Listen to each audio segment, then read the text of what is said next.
Okay बच्चों, आज की क्लास में आप सभी का हार्दिक स्वागत है। आज हम सभी लोग जीएसटी से संबंधित जो एंट्रीज हैं उन्हें सबसे पहले जानेंगे।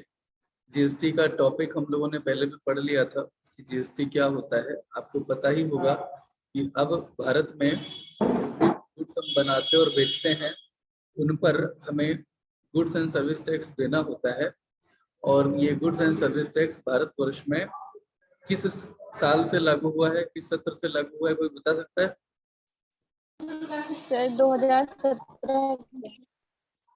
2017 से। बिल्कुल सही जवाब है। अब इसके अंतर्गत आप जो भी माल खरीदते या बेचते हैं उस पे आपको जीएसटी एक निश्चित रेट से देना होता है। जीएसटी की दरें जो हैं वह अलग अलग वस्तुओं पर अलग अलग लगती हैं। 8%, 12%, 18%, इस तरह से रेट्स हैं। ये अलग अलग कम्युनिटीज पे अलग अलग हैं। आप अभी जब सवाल करेंगे तो उसमें जीएसटी की रेट बाकायदा क्वेश्चन में दी गई होंगी। आपसे ये उम्मीद नहीं की जाएगी कि आप वस्तु के आधार पर पहचाने कि कौन सी रेट लगेगी। आपके सवाल में जीएसटी की रेट होगी। हम सवालों को कैसे लगाएंगे ये हम जानेंगे, लेकिन पहले हम उसका फार्मूला सीख लें। ये जान लें कि अलग अलग सिचुएशन में जनरल एंट्रीज क्या क्या हमें करनी रहेंगी। ठीक है, तो मैं आपके साथ स्क्रीन शेयर करता हूँ। Just a minute.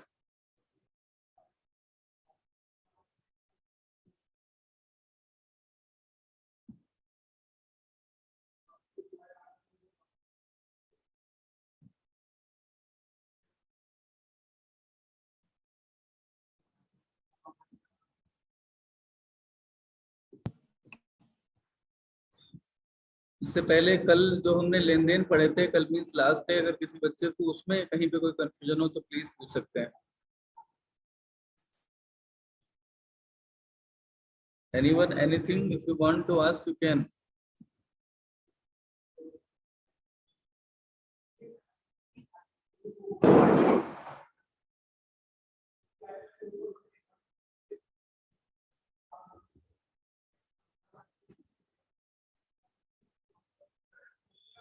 सर, कल आपने कहा था कि आहरण खाता में जब मतलब पैसे निकाले जाते हैं तो उसे कैपिटल अकाउंट में रखा जाता है, और ड्राइंग जब कोई माल या फिर वो लिया जाता है तो उसे ड्राइंग्स अकाउंट कहते हैं। ये कुछ समझ में नहीं आया था, बता दीजिए।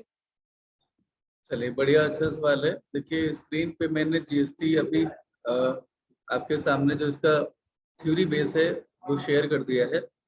इसको अभी डिस्कस करेंगे, लेकिन उससे पहले जो अभी शताक्षी ने कहा है, देखिए, आहरण का मतलब होता है व्यक्तिगत यूज के लिए पैसा निकालना या माल निकालना। अगर आप माल व्यक्तिगत यूज के लिए निकालेंगे या पैसा व्यक्तिगत यूज के लिए निकालेंगे तो दोनों ही केस में ड्राइंग्स अकाउंट की डेबिट होगा। माल अगर निकाला जा रहा है तो क्रेडिट होगा परचेजेस अकाउंट, ठीक है, और अगर कैश निकाला जा रहा है तो क्रेडिट होगा कैश अकाउंट। इतनी सी बात है। तो drawings account debit to purchases account अगर आप माल ले रहे हैं व्यक्तिगत उपयोग के लिए, drawings account debit to cash account अगर आप कैश ले रहे हैं व्यक्तिगत उपयोग के लिए। लेकिन अगर पूंजी आपने जितनी लगाई थी उस पूंजी में से एक हिस्सा आप परमानेंटली निकाल लेते हैं। अगर जैसे मान लिया आपने 1 लाख पूंजी लगाई थी और आप ये तय करते हैं कि बिजनेस में अब आप अपनी 80,000 ही पूंजी रखना चाहते हैं और 20,000 रुपये आप पूंजी वापस अपने निकाल रहे हैं, तो उस केस में आप ड्राइंग्स अकाउंट डेबिट नहीं करेंगे। उस केस में आप capital account debit to cash या बैंक अकाउंट करेंगे। ठीक है, बात क्लियर? बस इतनी सी बात थी। अब आइए जीएसटी की हम बात करते हैं। यहाँ कोई दर्शन हो रहा है, थोड़ा सा डिस्टरबेंसेस अगर हो तो आप मुझसे बोल करके दोबारा कह दीजिएगा कि मैं दोबारा बोल दूंगा। ठीक है, जीएसटी के प्रकारों में दो बातें ध्यान से सुन लीजिए कि आगे की एंट्रीज हम समझ पाए। जीएसटी जो होंगे वो बेसिकली दो हिस्सों में बटे होते हैं। वह हिस्सा जो राज्य को जाता है वह एसजीएसटी कहलाता है। नीचे दिया गया है एसजीएसटी, राज्य सरकार द्वारा लिए जाने वाले जीएसटी को हम एसजीएसटी बोलते हैं। एस का मतलब होता है state goods and service tax. ऐसे ही जो सेंट्रल को जो हिस्सा जीएसटी का जाता है उसे हम central goods and service tax बोलते हैं। जब दो राज्यों के व्यापारियों के बीच में कोई लेन देन हो रहा होता है, मतलब क्रय विक्रय हो रहा होता है, ऐसी स्थिति में आईजीएसटी लगता है। कब लगता है आईजीएसटी? जब दो व्यापारी अलग अलग राज्यों से, इतनी बात क्लियर है ना? अब एक बात और ध्यान से सुनिएगा, अगर आप माल का क्रय करते हैं तो क्रय करना मतलब आपके बिजनेस में माल का आना, तो यहाँ पर इनपुट जीएसटी लगेगा। ठीक, इनपुट माने क्या होता है? जो सामग्री आप कहीं पे लगाते हैं, किसी मशीन में डालते हैं, वो इनपुट है। वही वाला कुकर पुराना वाला ले लीजिए, उसमें अगर आप चावल दाल वगैरह डालते हैं तो ये इनपुट है, और जब निकल करके आता है उससे जो खिचड़ी, वो आउटपुट है। ठीक है, जब आप कच्चा माल खरीदते हैं तो वो इनपुट होता है, जब आप उसको प्रोसेस करते हैं, प्रोडक्शन प्रोसेस में लाते हैं, फिर कोई फिनिश्ड गुड्स बनता है तो वो आपका उत्पादन है, आउटपुट है। तो जब आप क्रय करते हैं तब जीएसटी इनपुट जीएसटी लगता है, और जब आप विक्रय करते हैं तो आउटपुट जीएसटी लगता है। ऐसे ही जब आप खर्चे करते हैं, ध्यान रखिएगा, ध्यान से सुनिएगा, जब आप खर्चे करते हैं तो इनपुट जीएसटी लगता है, और जब आप इनकम प्राप्त करते हैं तो आउटपुट जीएसटी लगता है। क्या ये बात क्लियर है? जी सर। चलिए अब हम एंट्रीज पे आ जाते हैं। सिचुएशन को हम देख रहे हैं, और इस सिचुएशन में, अलग अलग सिचुएशन में हम क्या क्या एंट्रीज करेंगे, जब तक आप इसे बहुत अच्छे से समझ ना ले बच्चों, तब तक आप हाँ मत बोलिएगा, आप मुझसे बार बार पूछते रहेगा, मैं बताता रहूंगा। ठीक है, सबसे पहले आप देख सकते हैं, माल जब आप क्रय करेंगे तो दो सिचुएशंस बनेंगी। पहली सिचुएशन होगी कि माल एक ही राज्य के क्रेता विक्रेता आपस में खरीद और बेच रहे हो, तो सीजीएसटी और जीएसटी जो होता है वो 50-50% यानी बराबर बराबर बांट लिया जाता है। अगर 12% जीएसटी लग रहा है तो 6% सेंटर को और 6% राज्य को जाएगा। मान लेते हैं माल आपने खरीदा है 100 रुपए का, तो परचेज अकाउंट डेबिट करेंगे आप 100 रुपए से। उस पे अगर जीएसटी की रेट 12% है तो इनपुट सीजीएसटी, अच्छा इनपुट क्यों लगाया? क्योंकि मैंने अभी आपको बोला परचेज करेंगे तो इनपुट लगेगा, विक्रय होगा तो आउटपुट लगेगा। रेट जीएसटी की मैंने आपको बोली कितनी? 12%। ठीक, तो 12% अगर जीएसटी की रेट है तो सीजीएसटी उसमें 6% हो जाएगा। ठीक है, तो यहाँ पर हाँ, तो जस्ट अ मिनट, मैं स्क्रीन फिर से शेयर मैंने कर दी है। मैंने अभी आपको बोला कि अगर आप माल खरीद रहे हैं, मान लेते हैं 100 रुपए का माल खरीद रहे हैं, तो परचेज अकाउंट आप डेबिट करेंगे कितने से? 100 से। ठीक है, और जीएसटी की रेट मैंने बोली अगर मान लेते हैं 12% है, तो इनपुट जीएसटी में, इनपुट सीजीएसटी में जो है चला जाएगा कितना? 6 रुपया। ठीक, इनपुट एसजीएसटी में 12 का आधा 50% 6 रुपया चला जाएगा, और क्रेडिटर से वो लेंगे, वो हम कितना लेंगे पता है? 112। क्रेडिटर से वसूल कितना किया जाएगा? 112।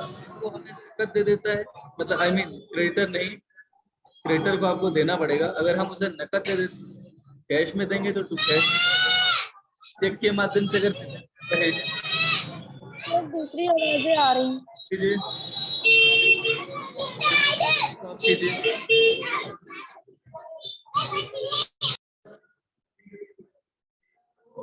ओके, तो मैंने अभी आपको बोला कि अगर हम नकद में पेमेंट करेंगे तो टू कैश अकाउंट करेंगे, यहाँ पे क्रेडिट। अगर हम चेक देते हैं तो टू बैंक अकाउंट आएगा, और अगर हम उधार खरीद रहे हैं ये, तो उस क्रेडिटर का नाम लिख लिया जाएगा जो हमें उधार माल बेच रहा है या जिससे हम उधार माल खरीद रहे हैं।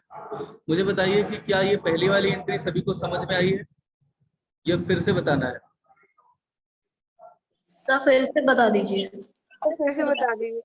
ओके, सुनेंगे। मैंने आपसे ये कहा कि आप मान लिया 100 रुपए का माल खरीद रहे हैं, तो चूंकि माल खरीद रहे हैं इसलिए ये इनपुट जीएसटी लगेगा। पहली बात तो इनपुट आउटपुट समझना है। माल का क्रय कर रहे हो या कोई एक्सपेंस कर रहे हो, असेट खरीद रहे हो, जब भी खर्चा होगा ऐसे मान लीजिए, तो इनपुट सीजीएसटी लगेगा या इनपुट एसजीएसटी लगेगा। और जब कभी भी इनकम आ रही होगी या माल बेच रहे होंगे तो आउटपुट जीएसटी लगता है। ठीक, बात करते हैं हम जीएसटी की। जो भी रेट होती है, मान लिया वो 12% है हमारे इस एग्जाम्पल में मैंने मान लिया है, तो आधा आधा सीजीएसटी और एसजीएसटी में बढ़ जाता है। आधा जीएसटी का हिस्सा जाता है केंद्र को, आधा जाता है राज्य को। केंद्र के लिए सीजीएसटी, राज्य के लिए एसजीएसटी। इतना क्लियर है? 12% की रेट से 100 रुपए का 12% बताओ कितना होगा? 12 ही तो होगा। तो 12 रुपए का 6 चला गया इनपुट सीजीएसटी में, और बाकी का 6% इनपुट एसजीएसटी में। क्या यहाँ तक क्लियर है? तो टोटल कुल मिलाकर के कितना हो गया? 100 रुपए का तो माल ही था, 6 रुपए का CGST 6 रुपए का SGST, यानी कि कुल GST 12, तो हमें क्रेडिटर को, हमारे लेनदार को कितना देना पड़ेगा? 112 रुपए देना पड़ेगा। क्या ये बात क्लियर है? यस तो हम सर। क्रेडिटर्स को कितने Yes, से sir. करेंगे? 112 से, अगर हम उधार माल खरीद रहे हैं। लेकिन अगर हम नकद उसे पैसा दे रहे हैं तो कैश अकाउंट एंट्री करेंगे। अगर हम चेक से भुगतान करते हैं, ये ध्यान रखिएगा, अगर आप इससे पहले इस बात को नहीं जानते हैं तो अभी सुन लीजिए। अगर आप किसी व्यक्ति को चेक से भुगतान करते हैं तो टू बैंक अकाउंट का इस्तेमाल किया जाता है, क्योंकि चेक आप कागज का टुकड़ा एक आप दे देते हैं उस व्यक्ति को, और वो बैंक में वो चेक जब प्रस्तुत करता है तो बैंक उसे भुगतान करता है। तो यहाँ पर हम जब कभी भी चेक से किसी का अगर भुगतान करेंगे, किसी भी व्यक्ति का, चाहे नकद क्रय करते समय या हम बाद में किसी को चेक दें, तो हम बैंक अकाउंट क्रेडिट करेंगे हमेशा, इसमें कोई डाउट नहीं होना चाहिए। चेक किसी को भी दे रहे होंगे तो बैंक अकाउंट क्रेडिट होगा, चेक या ड्राफ्ट दोनों। ठीक है, ड्राफ्ट भी चेक की तरह ही एक इंस्ट्रूमेंट होता है, इसे बाद में हम लोग डिस्कस कर लेंगे, बताएंगे। पहली एंट्री अब बताइए। अगर आप में से किसी को भी नहीं समझ में आया है बच्चों, मैं फिर से रिक्वेस्ट करता हूँ, तो आप सब लोग एक बार फिर से मुझसे कह दें कि मुझे नहीं समझ में आया, मैं ये फिर से बताऊंगा। लेकिन ये सभी को समझ में आना जरूरी है, इसकी अनिवार्यता है। बताएं, इतना आ गया सभी को समझ? Yes, sir. Yes, sir. Yes, sir. आ गया।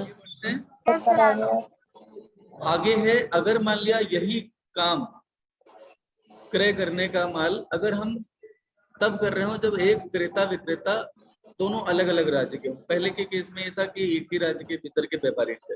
दूसरा केस क्या है कि जब क्रेता मान लिया उत्तर प्रदेश का है, विक्रेता मध्य प्रदेश का है, ऐसी स्थिति में यहाँ पर CGST और SGST ना लग के IGST लगेगा। ठीक है, IGST का बंटवारा केंद्र जो है वो बाद में राज्य तक पहुंचाता है। ठीक है, उसका अलग सिस्टम है, लेकिन ये एक ही लगता है, इनपुट IGST, और इसकी रेट भी वही होगी 12% की। बस यहाँ अंतर ये होगा कि परचेज अकाउंट 100 रुपए से होगा डेबिट, IGST 12 से डेबिट होगा, और क्रेडिटर उधार के क्रय की स्थिति में 112 से, अगर नकद दे रहे हैं तो कैश अकाउंट 112 से, अगर चेक दे रहे हैं तो बैंक अकाउंट 112 से क्रेडिट होगा। माल क्रय करने की दोनों एंट्रीज क्या आपको सच में समझ में आ गई हैं सभी को? ये सर दूसरी वाली फिर से बता। दूसरी वाले में बेटा कुछ खास नहीं है, पहले तो सिचुएशन समझिए, ट्रांजैक्शन बदल गया है, अब माल का क्रय ही कर रहे हैं मगर दोनों क्रेता विक्रेता अलग अलग राज्य के हैं। तो अगर वो अलग अलग राज्य के होंगे, हमेशा ध्यान रखिएगा, तो वहां IGST लगता है। ये कॉन्सेप्ट अगर पहले से पता है तो आपको समझने में ज्यादा दिक्कत नहीं होगी। जब एक ही राज्य के होते हैं तो हम CGST SGST जो भी GST रेट होती है उसका आधा आधा बांट करके लगाते हैं। लेकिन जब अलग अलग राज्य के क्रेता विक्रेता होते हैं तो CGST और SGST की जगह IGST लगता है। IGST GST की जितनी भी रेट होगी उसके अंतर्गत पूरा का पूरा 12 रुपए यहाँ पर आ जाएगा। ठीक है, IGST 12 रुपए लगेगा। परचेजेस मान लेते हैं 100 रुपए का था, तो परचेज अकाउंट डेबिट कितने से होगा? 100 रुपए से। ठीक है, और उसके बाद में अगर उधार क्रय है तो क्रेडिटर्स 112 आ जाएंगे। ठीक है, बात क्लियर है? Yes sir. चलिए, अगर मान लिया जो माल आपने खरीदा था वो आपको किसी भी कारण से अप टू मार्क नहीं लगा, उसकी क्वालिटी ठीक नहीं थी, या माल ही गलती से गलत आ गया, टूट फूट गया था माल, आपको वापस करना पड़ा। तो अगर पहले केस में आप एक राज्य के भीतर के ही क्रेता विक्रेता हैं, तो पहले केस में आप परचेजेस रिटर्न की क्या एंट्री करेंगे? पहली बात तो आप ये जान लीजिए परचेजेस रिटर्न की एंट्री क्या होती है। परचेजेस रिटर्न हमेशा और ज्यादातर तभी होता है जब माल उधार खरीदा गया हो। नकद माल की रिटर्न जनरली होती नहीं है, करने जाते नहीं है। लेकिन ऐसा भी नहीं कि नकद माल की रिटर्न की नहीं जाती है, तो उसे भी हम मानेंगे कि नकद माल की रिटर्न भी होती है। तो ध्यान से सुनेगा, परचेज जब हम करते हैं तो परचेज अकाउंट होता है हमेशा डेबिट, और इसी का उल्टा है कि हम परचेजेस रिटर्न करें तो परचेज रिटर्न हमेशा क्या होगा? क्रेडिट होगा। क्या ये बात क्लियर है? परचेज रिटर्न उतने से ही क्रेडिट होगा जितने का माल हम वापस कर रहे होंगे। मान लिया 100 रुपए का माल हमने खरीदा था और इसमें से 20 रुपए का माल अगर हम वापस कर रहे हैं तो हम यहाँ परचेज रिटर्न अकाउंट कितने से करेंगे? 20 रुपए से। मैं अमाउंट भी बताते चल रहा हूँ अलग से एग्जाम्पल की तरह। 20 रुपए का माल जो हमने 100 रुपए का खरीदा था उसमें से वापस किया तो हम परचेज रिटर्न कितने से करेंगे? 20 रुपए से, हाँ है ना? अच्छा, इस 20 रुपए पर जीएसटी की रेट अगर हम 12% लगाएंगे तो जीएसटी कितना आएगा? 20 का 12% अगर आप निकालेंगे, मेरी बात सुनते चलिएगा, तो कितना आएगा? 2.4, यानी कि 2 रुपए 40 पैसे। यस और नो? और उसका आधा इनपुट सीजीएसटी होगा, यानी कि आपको 1 रुपया 20 पैसा, 1 रुपया 20 पैसा इनपुट सीजीएसटी के तौर पे क्रेडिट करना और रहेगा, ठीक है? और इसी तरह से इनपुट एसजीएसटी में कितना आएगा, कौन बताएगा? 1 रुपया 20 पैसा ही। ये 1 रुपया 20 पैसा कहाँ से आया? अगर आप 20 का 12% निकालते हैं तो ये 2 रुपये 40 पैसे आएगा, ठीक? आप अगर इसे नहीं समझ पा रहे हैं तो आप ऊपर वाला ट्रांजैक्शन ना 100 की जगह 1000 कर लीजिए, तो आप पाएंगे कि इसका अगर आप 12% निकालेंगे तो 120 आएगा, तो उसमें 60 रुपए बढ़ गया, ठीक है? और नीचे ये 1120 हो जाएगा, 120 का आपका जीएसटी हो गया। हमारे नीचे वाले ट्रांजैक्शन में हम गुड्स अब रिटर्न करेंगे कितने का? 200 का। तो 200 का अगर हम 12% निकालेंगे तो कितना आ जाएगा? 24 रुपए। तो 12 रुपए यहाँ पर जो होगा वो इनपुट सीजीएसटी और एसजीएसटी हो जाएगा। कोई दिक्कत किसी को? तो ये कुल मिलाकर के कितना हो जाएगा? 240 रुपए होगा, जिससे हमारा क्रेडिटर जो है वो डेबिट होगा। अगर हम उसे वापस कर रहे हैं, अगर हमने उससे उधार माल खरीदा था, भाई हमने उससे उधार माल खरीदा था, मान लेते हैं कितने का? 1000 का, तो हमने उसे कुल मिलाकर के क्रेडिट किया था 1120 से। अब हम उसे अगर 100 रुपए का माल मान लेते हैं, सॉरी 200 रुपए का माल अगर हम उसे वापस कर रहे हैं, ठीक है? तो ये मैंने यहाँ पर गलत लिख दिया है, 240 नहीं होगा ये, सॉरी, ये कितना होगा? 224 होगा। कितना होगा? 224। 224 क्यों होगा? 224 ये इसलिए होगा क्योंकि भाई 200 रुपए नीचे हैं, 200 में हम और क्या क्या ऐड करेंगे? 12 रुपए इनपुट सीजीएसटी के और 12 रुपए इनपुट एसजीएसटी के, ठीक है? कुल मिलाकर के 24 रुपए हो जाएंगे। तो 24 रुपए वैसे भी हमें पता है कि 200 रुपए का 12% अगर हम जीएसटी निकालेंगे तो 24 रुपए आएगा। तो हमारा जो क्रेडिटर को हम ओवरऑल डेबिट करेंगे, क्योंकि हमने अगर हम देखें इस 1120 में, यानी 1120 में 120 रुपए तो जीएसटी के ही हैं, ये 1000 पर थे, तो 200 पर इसमें कितने होंगे? जाहिर सी बात, ये 1000 पर 120 कैसे थे? क्योंकि 12% 1000 का था, तो इसमें 200 का 24 रुपए भी शामिल रहा होगा। तो हमने उसे 24 रुपए एक्स्ट्रा से क्रेडिट कर रखा था जब उससे हमने उधार खरीदा था। तो जब हम वापस करेंगे उसे 200 का, तो हम उसे डेबिट भी 224 से करेंगे इंक्लूडिंग जीएसटी। मुझे बताएं, क्या ये बात क्लियर है सभी को? एक बार फिर से बता दूं? यस जी सर। सर। आप सीधी सी बात है, आप 200 रुपए का प्लीज ब्रेक ऑफ करो। पीछे जो गाना चला रहे हैं, माइक ऑफ भी मत करो, वो जो गाना चल रहा है उसे भी ऑफ कर लो, नहीं तो पढ़ाई नहीं हो पाएगी आपकी। ओके, मैं आपसे बात कर रहा था कि हमने माल पहले खरीदा था 1000 रुपए का, उस पे हमने 12% जीएसटी लगाई थी। 1000 का 12% 120 होता है।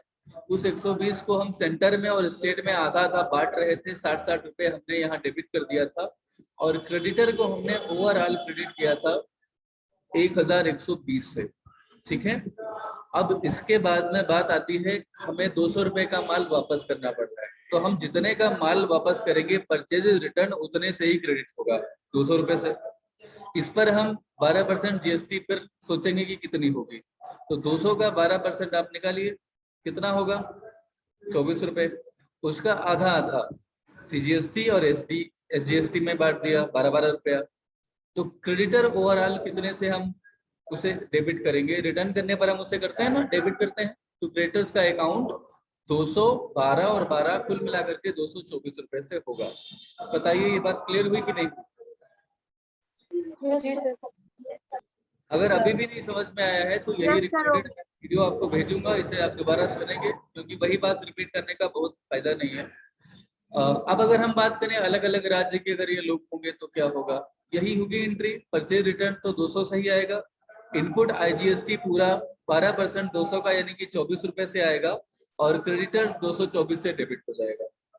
ठीक है, अगर इसी को हमने नकद मान लिया खरीदा होता तो जाहिर सी बात है हमें नकदी वापस मिल जाती, तो हम ऐसी स्थिति में कैश अकाउंट डेबिट करते हैं और बाकी सब सेम रखते। अगर चेक हमें वापस मिलता उतने का ही तो हम बैंक अकाउंट डेबिट करते हैं।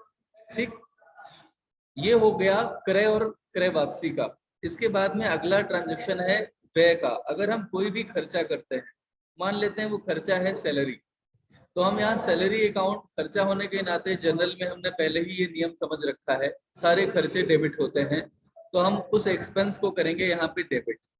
और मान लिया जीएसटी की रेट हम थोड़ा सा बदल लेते हैं सुविधा की दृष्टि से, 10% कर लेते हैं। कितना? 10%।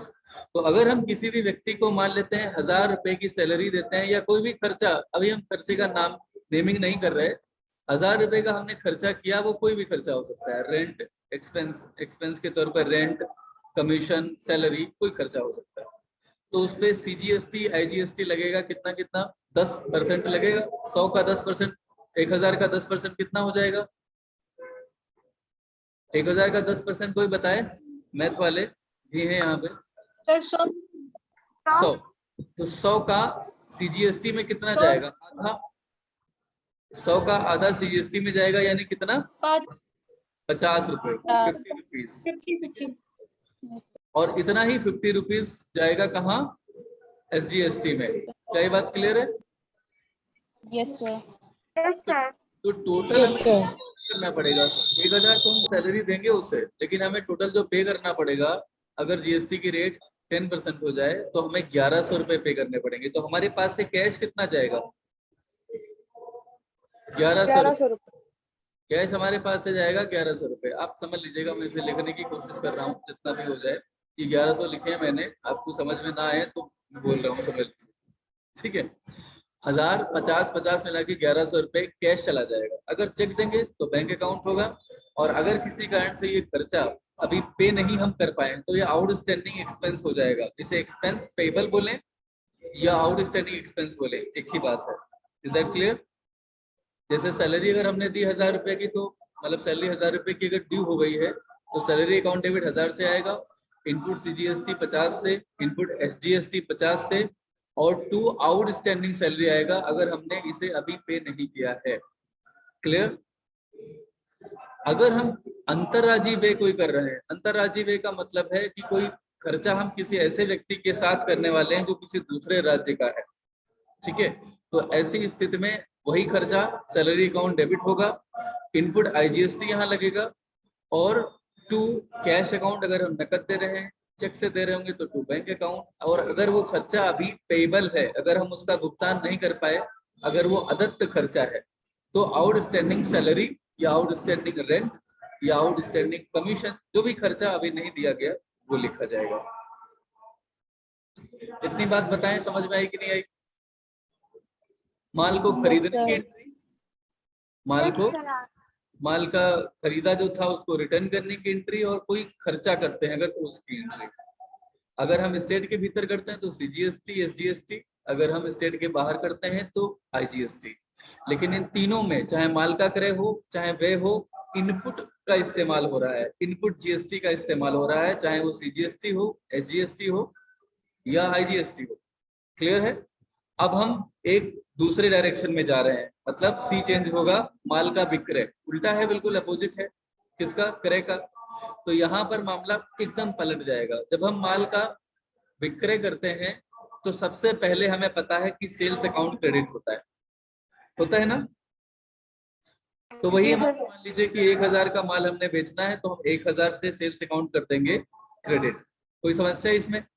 1000 से क्रेडिट करने में तो कोई समस्या ही नहीं है ना? अब इसी पे मान लिया जीएसटी की रेट हमारी है, मान लेते हैं कितना, वही 12%। तो 12% अगर है तो पहली बात चूंकि सेल्स है तो देखिए यहाँ पर आउटपुट आ गया है, इनपुट की जगह क्या आ गया? आउटपुट। ये केवल लिखने में आएगा, बाकी न्यूमेरिकल में इसका कोई बहुत असर नहीं होगा। 12% लगाएंगे तो आप पाएंगे कि 1000 का 12% कितना होगा, 120 होगा। तो फिर वही होगा, यहाँ पर 60 आउटपुट सीजीएसटी में चला जाएगा। ठीक है, अगर हम 12% लगाएंगे तो कितना आएगा, 120, 60 चला जाएगा आउटपुट सीजीएसटी में, और 60 यहाँ चला जाएगा कितने में, SGST आउटपुट एसजीएसटी में। तो हमारे पास पैसा कुल मिला के कितना आएगा,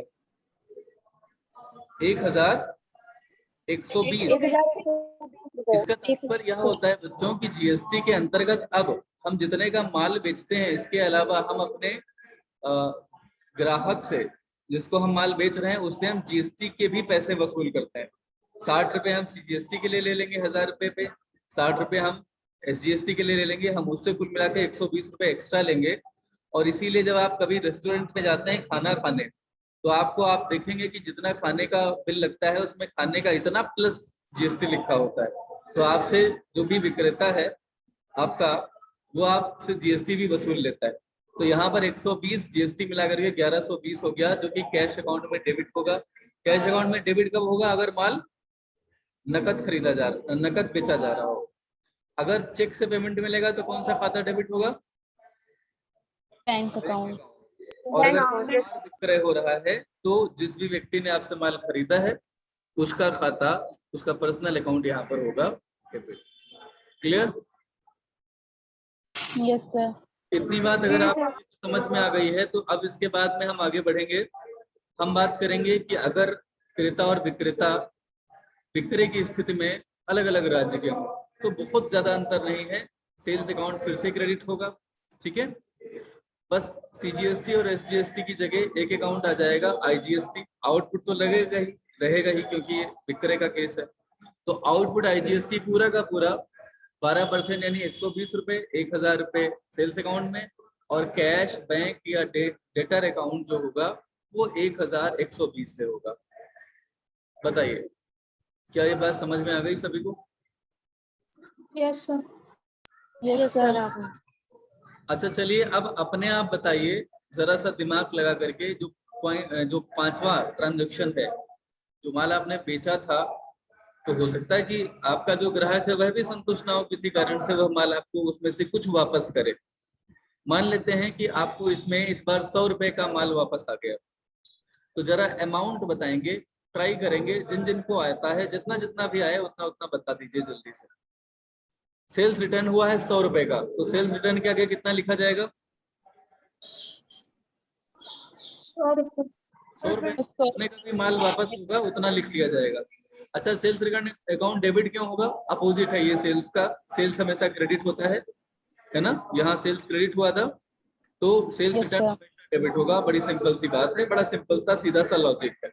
सेल्स रिटर्न डेबिट होना चाहिए कि नहीं, कर दिया। कितने से करेंगे, जितने का भी माल रिटर्न होके आ रहा है 100 रुपए का। अब मान लिया इसी पर हमें टैक्स था 12%, तो हम जानते हैं कि 100 का 12% कितना होगा, 12 रुपए होगा।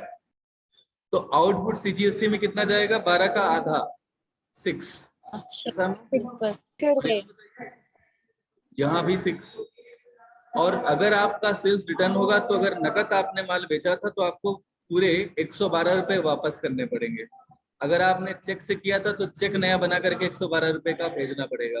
और अगर आपने उधार बेचा था किसी को, तो जिस भी व्यक्ति को आपने 112 से वही डेबिट कर रखा था पहले, इसमें 1120 में 112 भी तो ये होगा 100 रुपए का। तो अब जिसने आपको 100 रुपए का माल वापस कर दिया है उसे आपको 112 से क्रेडिट करना होगा। बात समझ में आ रही? तो debtors personal account sales return पर हम कर देंगे क्रेडिट। यही अगर स्थिति बनती है अलग अलग राज्य के क्रेडिटर्स के बीच में, तो sales return account debit 100, output IGST 12, to cash, to bank और टू डेटर्स अकाउंट, ये हो जाएगा 112 से। यहाँ डिलेटर हो गया है, इसको बी कर लेंगे, ये बी है, DEB। ठीक है, लिखने में गड़बड़ी रही होगी तो टाइपिंग में गड़बड़ी होगी। Debtor account clear? अच्छा, जल्दी से एक दो चीजें और पढ़ लेते हैं। अगर कोई इनकम होगी तो इनकम हमेशा क्रेडिट होती है, आप पहले ही पढ़ चुके हैं। जैसे सेल्स के केस में आपने किया था, मान लिया 100 रुपए की इनकम हो, तो यहाँ पर इनकम जो होगी वो 100 रुपए से आएगी। सीजीएसटी 6 रुपया, आउटपुट SGST 6 रुपया और कैश अकाउंट होगा कितना 112 रुपया। ठीक है। अगर कोई असेट, Yes. अच्छा अगर ये अंतरराज्यीय हो जाएगा बच्चों तो क्या होगा, वही इनकम आपकी 100 रुपए की है, उस पर GST वगैरह लगेगा, वही 12 रुपया, 112 से आपका कैश अकाउंट डेबिट हो जाएगा। ये आय वाला समझ गए होंगे, मैंने जल्दी में बताने की कोशिश की है, बताएं समझ गए? Yes sir. अच्छा चलो, Yes, संपत्ति, Yes, sir. अगर संपत्ति आप क्रय करोगे, यस किसी को कुछ कहना है? अगर संपत्ति क्रय करोगे तो जितने की भी संपत्ति होगी वो उतने से हो जाएगी डेबिट। खर्चे की ही तरह इसका भी उपयोग किया जाएगा, इसमें भी वैसे ही होगा। मान लेते हैं आप 10,000 की कोई संपत्ति खरीद रहे थे, तो चलिए जल्दी से बताइए 10,000 की संपत्ति पे 12% की रेट से ही टैक्स लगा लेते हैं। चलो 10% लगा लेते हैं। 10,000 की संपत्ति थी, 10% टैक्स लगाएंगे, कितना होगा 10,000 का 10%? कौन बताएगा? 1,000 1,000 1,000 GST में कितना जाएगा 1,000 का? 500 आधा, तो 1,000 का आधा तो यानी कि 500। 500 और इसी तरह से SGST में भी कितना जाएगा? नहीं, 500 तो बैंक अकाउंट में, बैंक अकाउंट कब लिखा जाएगा, चलो ये कौन बताएगा? 11,000 अगर हम 11,000 अगर हम असेट नकद खरीद रहे हो कैश में और 10,000 की खरीद रहे हो, तो क्या कैश अकाउंट हम यहाँ पर क्रेडिट कर सकते हैं? करना ही चाहिए। अगर नकद हम पेमेंट कर रहे हैं गिन के, तो कैश अकाउंट करना चाहिए, लेकिन यहाँ कैश का ऑप्शन नहीं दिया, पता है क्यों? क्योंकि एक नियम होता है कि अगर 20,000 से ऊपर का अगर कोई लेन देन हम कर रहे हैं तो वहां पर हम नकद में पेमेंट नहीं करेंगे जब तक कोई अनिवार्य स्थिति ना बने। ठीक है। हाँ, दाहिनी आंख फड़कना जो है वो अच्छा माना जाता है ना? Yes, sir. Yes sir. लड़कियों के लिए इसका उल्टा माना जाता है। दाहिनी आंख फड़कने से अच्छा क्या होगा पता नहीं, हो सकता है कि ये साइड इफेक्ट हो लगातार लैपटॉप यूज करने का, कुछ अच्छा बुरा ना हो, लेकिन चलो। हम बात कर रहे थे कि कैश अकाउंट क्यों नहीं लिखा यहाँ पे, इसलिए क्योंकि ये माना जाता है कि असेट्स महंगी होती हैं और उनका पेमेंट हम नकद में नहीं करेंगे। ठीक है, तो इसीलिए यहाँ कैश इन्होंने इस्तेमाल नहीं किया है। ये माना जाएगा कि चेक से पेमेंट करेंगे या उधार होगा, सब लिख देंगे, वेंडर्स पर्सनल अकाउंट लिख देंगे, और अगर हम चेक दे रहे हैं तो बैंक अकाउंट लिखेंगे। अगर 10,000 लिखा जा सकता है, 20,000 तक हम कैश अकाउंट 20,000 तक कैश अकाउंट का इस्तेमाल हम कर सकते हैं। क्या ये बात क्लियर है? अच्छा, इसी में अगर हम बढ़ जाएं, दूसरे राज्य से अगर असेट खरीद रहे होंगे तो asset account debit 10,000, input IGST कितना 1,000, टू बैंक अकाउंट कितना 11,000। बात क्लियर है? अच्छा चलिए जल्दी से अब हम कुछ और ट्रांजेक्शन्स पढ़ते हैं। स्वामी अगर अपने निजी उपयोग के लिए माल लेगा और अपने ही राज्य का माल लेगा, अपने ही राज्य का माल लेगा, तो ड्राइंग्स अकाउंट तो डेबिट होगा ही होगा, क्योंकि आहरण है। जी सर। जितने भी कीमत का माल वो ले रहा होगा उतने का परचेज अकाउंट यहाँ पर किया जाएगा क्रेडिट। और समझ लीजिएगा इनपुट CGST SGST बिल्कुल वैसे ही किया जाएगा जैसे कि आपने इससे पहले सुना था। ठीक है, ये वैसे ही कर लिया जाएगा जैसे हम परचेज रिटर्न कर रहे थे। देखिए ये परचेज रिटर्न नहीं है, ये स्वामी द्वारा माल का आहरण किया जाना है। लेकिन ये ध्यान रखिएगा कि यहाँ पर माल भले बाहर जा रहा हो, लेकिन ये चूंकि परचेजेस ही एज इट इज बाहर जा रहा है, तो यहाँ आउटपुट का इस्तेमाल नहीं होगा। आउटपुट का इस्तेमाल केवल दो स्थितियों में, या तो इनकम होने पर या विक्रय होने पर।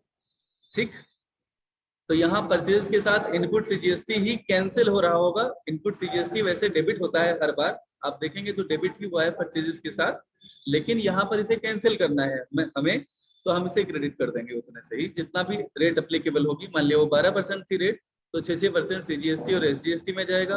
अगर मान लिया आपकी यूनिट मान लिया